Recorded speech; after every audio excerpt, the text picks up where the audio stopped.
नमस्कार। कहानी गोल्ड में आज सुनिए आशा पांडे जी की लिखी कहानी सुरक्षा। प्लेटफॉर्म नंबर 1 के यात्रियों के लिए बनी बेंच पर वह बैठी है। उम्र कोई 25 से 28 के आसपास। आंखें बड़ी और भावप्रवण, नाक लंबी, होठ पतले, रंग मटमैला। किंतु पूरे विश्वास के साथ कहा जा सकता है कि अगर साबुन से रगड़ रगड़ कर नहला दिया जाए तो इस मटमैले रंग के नीचे से झक गुलाबी गोरा रंग निकलकर सबको विस्मित कर देगा। बेतरतीब ढंग से पहनी गई मैली साड़ी का लगभग आधा हिस्सा नीचे लटक रहा है। बाल कंधों पर बिखरे हैं, जिसे देखकर ये तो नहीं लगता कि सौंदर्य बोध के कारण उसने जानबूझकर बालों को कंधों पर फैलाया होगा। किंतु कंधे पर फैले बाल उसकी सुंदरता को बढ़ा जरूर रहे हैं। दोनों हाथ की कलाइयां कांच की चूड़ियों से भरी है। चूड़ियों के माप और रंग में कोई समानता नहीं है। कोई बड़ी, कोई छोटी, कोई हरी, कोई लाल।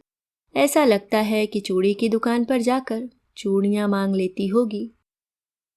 दुकानदार भी अधिक ध्यान न देते हुए एक आध चूड़ी दे देता होगा और लंबे समय तक ये सिलसिला चलते रहने के कारण आज उसकी कलाई नई पुरानी रंग बिरंगी चूड़ियों से भरी है। अब उसने अपने दोनों पैर ऊपर उठा लिए और बेंच पर ही पालथी मारकर बैठ गई। उसके पास एक थैला है। वह थैले को ऊपर उठाकर अपनी गोद में रख लेती है। बार बार उसमें कुछ देखती है, हाथ से उसे छूती है, कुछ बोलती भी है। फिर बड़ी मोहक अदा से मुस्कुराकर शर्मा जाती है। रेलवे प्लेटफॉर्म जीवन का क्षणिक ठहराव है, मंजिल पर पहुंचने के मार्ग का एक पड़ाव मात्र।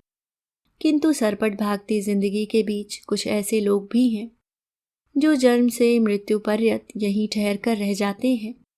प्लेटफॉर्म पर बैठकर भी किसी ट्रेन के आने का इंतजार उन्हें नहीं रहता। शायद उस महिला को भी कहीं नहीं जाना है, यही प्लेटफॉर्म ही उसका निवास है। यहाँ के शोर शराबे से बिल्कुल अनभिज्ञ सी अपनी ही दुनिया में खोई है वह। उसके बैठने के बाद भी उस बड़ी सी बेंच पर बहुत सी जगह खाली है। उसकी एकनिष्ठ नीरव मुस्कान से प्रभावित होकर कुछ पुरुष मुसाफिर उसके पास बैठने के इरादे से वहां आते भी हैं। किंतु महिला को ध्यान से देखते ही वे बैठने की इच्छा त्याग कर आगे बढ़ जाते हैं। उसे कोई परवाह भी नहीं है, लोग आएं जाएं बैठें, कुछ भी फर्क नहीं पड़ता उसे। उसने ध्यान ही कब दिया कि लोग वहां बैठने आ रहे हैं या फिर बिना बैठे ही आगे बढ़ जा रहे हैं। वह स्वयं से संतुष्ट, एकाग्र, तन्मयता से सुखानुभूति में डूबी है। अब उसने अपने पैर फिर नीचे लटका लिए हैं। पैर लटकाते समय बड़े ध्यान से वह नीचे देखती है। जमीन पर लथड़ रही साड़ी को थोड़ा सा उठाती है, फिर उसी हालत में छोड़कर मुस्कुरा देती है। हृदय में उठ रही तरंगों की गति के भावनात्मक पक्ष को नापने का कोई यंत्र होता तो यह कहना आसान होता कि भीड़ भरी इस जगह पर बैठकर भी वह किसी गहरे या अलौकिक सुख में किस हद तक डूब चुकी है। बीच बीच में मुस्कुराकर वह अपनी उस खुशी को थोड़ा बहुत व्यक्त कर रही है। एक अधेड़ सा पुरुष उस बेंच की तरफ बढ़ता है।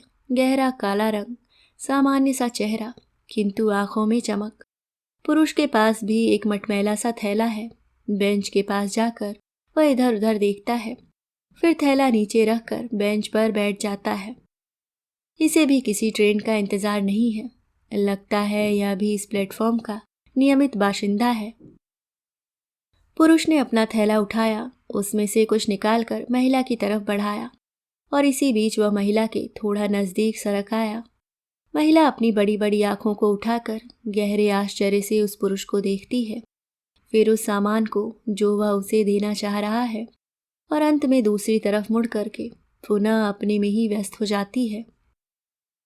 हाथ में ली हुई उस वस्तु को वो वहीं बेंच पर रख पुरुष ने महिला की नीचे लथड़ रही साड़ी को उठाकर बड़ी आत्मीयता से उसके शरीर पर डाल दिया। महिला ने फिर उस पुरुष की तरफ नजर उठाई।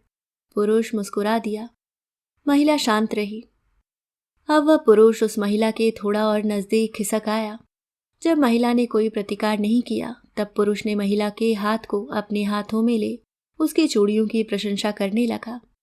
अपनी चूड़ियों को देखकर महिला एक बार फिर मुस्कुरा दी। यद्यपि उसकी मुस्कान में उस पुरुष की उपस्थिति की खुशी का भाव तनिक भी नहीं था, किंतु पुरुष की हिम्मत बढ़ गई। अब वह उस महिला से कुछ कह रहा है, जिसे अनसुना कर वह इधर उधर देखने लगी। पुरुष थोड़ा देर शांत बैठा रहा, फिर महिला का हाथ पकड़कर बड़ी मीठी आवाज में बोला, चलो।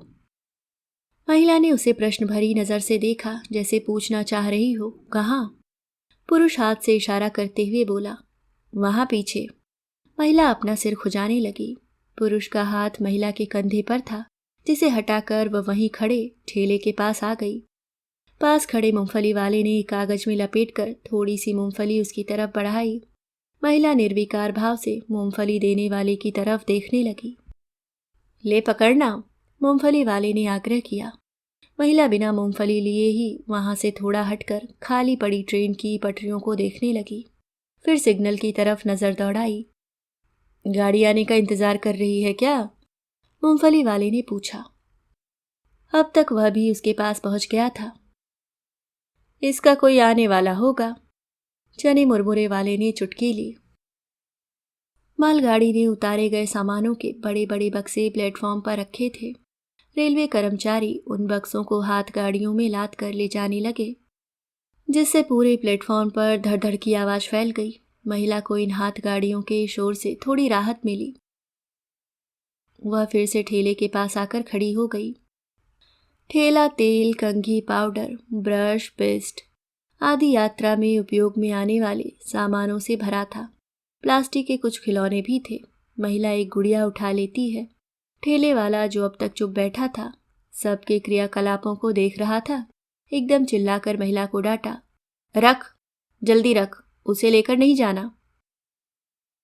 महिला बड़े आश्चर्य से उसे देखने लगी, फिर कुछ प्रसन्न होकर गुड़िया रख दी। वह पुरुष जो बेंच पर उसके पास बैठा था, आगे बढ़कर उस ठेले वाले से बोला, क्या बात करता है यार, पैसे ले लेना, मैं दे दूंगा पैसे। रख दो, मैंने कहा रखो, मुझे बेचना नहीं है, ठेले वाले ने क्रोध भरी आवाज में कहा। पुरुष ने भी नाराज होते हुए गुड़िया रख दी। महिला अब भी ठेले के पास ही खड़ी है। उसके बगल में एक चाय वाला खड़ा है। उसने महिला से पूछा, चाय पिएगी? महिला कुछ बुदबुदाई। अब वह पुरुष भी चाय वाले के पास आ गया। चाय वाले ने बड़ी शरारत भरी मुस्कान के साथ धीरे से उस पुरुष से कहा, पगली है, पट जाएगी। फिर दोनों हंसने लगे। आसपास खड़े चने, चुरमुरे, बड़ा पाव, चाय, कॉफी आदि बेचने वाले भी ठठाकर हंसने लगे। इस समय प्लेटफॉर्म पर कोई ट्रेन नहीं है, इसलिए सब फुर्सत का समय मजे से बिता रहे हैं। महिला आकर फिर से बेंच पर बैठ गई। अब वह अपने थैले में कुछ खोज रही है। पुरुष भी उसकी बगल में बैठ गया। आसपास खड़े उसके इष्ट मित्रों की टोली उसे प्रोत्साहित करते हुए खिलखिला रही है। पुरुष फिर से महिला के एकदम करीब आ गया और उसकी चूड़ियों को सहलाने लगा। महिला ने अपना हाथ खींच लिया। पुरुष थोड़ा हताश हुआ, लेकिन थोड़ी देर बाद ही वह फिर से महिला को खुश करने में जुट गया। अब उसने चाय वाले से 2 कप चाय ली। 1 कप उसने महिला को पकड़ा दिया और बड़ी अर्थपूर्ण नजरों से पीने का आग्रह करने लगा। महिला ने गंभीरता से उसे देखा। ऐसा लगा मानो ऊपर से शांत प्रतीत हो रहे समुद्र में तूफान आने वाला हो। चाय का कप अब भी महिला के हाथ में है। पुरुष पुनः अश्लील इशारे से उसे चाय पीने के लिए कहता है। महिला पुरुष की ओर देखते हुए कप होठों तक लाती है और अकस्मात चाय को पुरुष के मुंह पर उछालते हुए उसे एक करारा थप्पड़ जड़ देती है। गरम चाय से पुरुष की आंखें जल जाती हैं। वह छटपटाने लगता है। महिला का चेहरा क्रोध से लाल हो गया है। अब वह पुरुष का बाल पकड़कर अपनी पूरी ताकत से खींचने लगी। इस अप्रत्याशित घटना से स्तब्ध आसपास खड़ी उसकी मित्रमंडली नजदीक पहुंचकर उस पुरुष को महिला की पकड़ से छुड़ाने का प्रयास करने लगी। महिला का क्रोध भयंकर रूप ले चुका है। वह चंडी बन चुकी है। पुरुष दर्द से छटपटा रहा है। लोगों ने बड़ी मुश्किल से उस महिला को अलग किया। थोड़ी देर तो वह क्रोध में कांपती हुई वहीं खड़ी रही, फिर अपना थैला उठाई और ठेले के पास आकर नीचे बैठ गई। ठेले वाले से उसे कोई डर नहीं है। वह जगह उसे सुरक्षित लग रही है। वह पुरुष कुछ देर तो औंधे मुंह जमीन पर पड़ा रहा, फिर हिम्मत करके उठा, अपने थैले को उठाया, थैले में से निकलकर बिखर गई चीजों को समेटा तथा चने चुरचुरे वाले की सहायता से स्वयं को घसीटता हुआ बेंच पर आकर बैठ गया। नीचे गए अंगों से खून रिस रहा था। कुछ देर तक तो वह दर्द से कराहता रहा, फिर अपनी गर्दन उठाकर महिला की तरफ देखने लगा। इस बार उसकी आंखें महिला पर स्थिर हो गईं। चेहरा विद्रूप हो उठा, आंखें फैलकर चौड़ी होने लगी। पता नहीं भय से या क्रोध से वह हांफने लगा, फिर अचानक नाक की तरफ फुफकारते हुए चिल्ला चिल्लाकर महिला को गालियां देने लगा। एक लड़का दौड़कर पास की दुकान से ठंडा पानी ले आया तथा पानी में रुमाल गीला कर उसकी आंखों पर रगड़ने लगा। चेहरे से होते हुए चाय गर्दन, सीने तथा पेट तक फैल गई थी। वह बुरी तरह जल गया था, किंतु जलने से भी अधिक पीड़ा उसे अपने अपमान से हो रही है। एक मामूली सी पागल औरत उसका इस तरह अपमान करे। आसपास खड़े पुरुष आंखें तरीर कर महिला को इस अपराध के लिए सजा देना चाहते थे, लेकिन उससे कुछ बोलने की हिम्मत नहीं कर पा रहे हैं। पागल है, क्या पता फिर से टूट पड़े। सब उस पुरुष को ही शांत कराने में लगे हैं। महिला पर उसकी गालियों का कुछ भी असर नहीं हो रहा है। वह शांत भाव से पुरुष को छटपटाते हुए देख रही है। पुरुष बार बार अपनी आंखों को हाथ से ढक रहा है। लगता है जलन तेज हो रही है। वह लड़का रुमाल गीला करके उसकी आंखों को पोंछ रहा है, साथ ही उसे चुप भी करा रहा है। जाने भी दो यार, पगली है, मुंह लगना ही नहीं चाहिए था। पुलिस से शिकायत करनी पड़ेगी, इस पगली को यहाँ से हटाए, नहीं तो हम सभी को खतरा है। आज उसकी आंख में गर्म चाय उड़ेल दी, कल हमारे ऊपर कुछ फेंक देगी। और तो और अब यात्रियों की भी खैर नहीं। चना चुरमुरा बेचने वाले ने चिंता व्यक्त की। इसका दिमाग कुछ अधिक खराब हो गया है। ऐसे खतरनाक पागल को तो पागल खाने में होना चाहिए, लेकिन क्या कहें इस देश को, खुलेआम घूम रही है। देश दुनिया के प्रति चिंतित एक व्यक्ति ने अपनी पीड़ा को अभिव्यक्ति दी। अरे मैं तो ऐसी ही एक पागल को जानता हूँ जो पागल खाने के अधिकारियों को चकमा देकर वहां से भाग निकली और अब खुलेआम शहर में घूमती है तथा पत्थर फेंक फेंक कर रोज दो चार के सिर फोड़ती है। भीड़ में से किसी ने कहा, मुझे तो कुछ और ही लग रहा है, देखो ना कैसे चुपचाप बैठी है। मैं तो कहता हूँ कि यह पागल है ही नहीं, बल्कि किसी माफिया या आतंकवादी गिरोह की सदस्य है। आदमी की आंखों पर ठंडे पानी की पट्टी रखते हुए एक व्यक्ति ने धीमी आवाज में कहा, सच कहते हो, अभी पिछले साल की ही तो बात है। चौक में जो बम विस्फोट हुआ था, जिसमें बहुत से लोग मारे गए थे, याद है ना? बम विस्फोट के 15 दिन पहले वहां एक पागल घूमता हुआ दिखता था। बम विस्फोट के 2 दिन पहले से ही वह वहां से कहाँ गायब हो गया पता ही नहीं चला। बाद में तो समाचार में भी आया था कि शायद वह आतंकवादियों के लिए जासूसी कर रहा था। जो भी हो, हमारे लिए यह हर तरह से खतरनाक है। हमें मिलकर कुछ करना होगा, इसे यहाँ से हटाना ही होगा। हाँ हाँ हाँ हाँ, सच में इसे प्लेटफॉर्म से हटाना ही होगा, हमारी सुरक्षा का सवाल है। सबका संवेद स्वर प्लेटफॉर्म पर गूंजा। पुरुष अब भी जलन से छटपटा रहा है। ठंडे पानी की पट्टियां रखी जा रही हैं।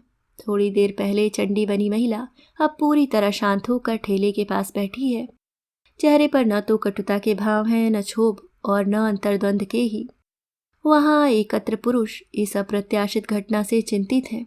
शाम होने वाली है। अपनी सुरक्षा के लिए परेशान पुरुष मंडली को देखकर महिला थोड़ा मुस्कुराती है, फिर उठकर आवेशहीन आंतरिक संतुष्टि तथा दृढ़ता के साथ आगे बढ़ जाती है, जैसे प्लेटफॉर्म पर बड़ी देर से रुकी कोई ट्रेन चल पड़ी हो। अभी आप सुन रहे थे आशा पांडे जी की लिखी कहानी सुरक्षा। धन्यवाद।